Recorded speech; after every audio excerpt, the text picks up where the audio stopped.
நீதிமொழிகள் 12வது அதிகாரம் அதனுடைய 25வது வசனம், மனுஷனுடைய இருதயத்தில் உள்ள கவலை அதை ஒடுக்கும், நல் வார்த்தையோ அதை மகிழ்ச்சியாக்கும். கவலைப்பட்டு கொண்டிருக்கிறீங்களா? அல்லது கலங்கி போயிருக்கிறீங்களா?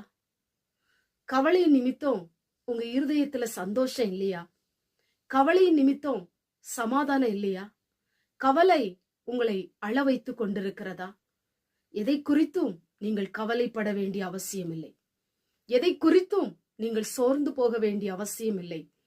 கர்த்தருடைய வார்த்தை உங்களை பார்த்து சொல்லுகிறது, கவலை அதை ஒடுக்கும், நல் வார்த்தையோ அதை மகிழ்ச்சியாக்கும். எது உங்களை ஒடுக்கி கொண்டிருக்கிறதோ அதை ஆண்டவர் மகிழ்ச்சியாய் கர்த்தர் மாற்றப் போகிறார். கவலைக்கு இந்த உலகத்துல மருந்தே கிடையாது. கவலைக்கு கர்த்தருடைய வார்த்தை தான் மருந்து.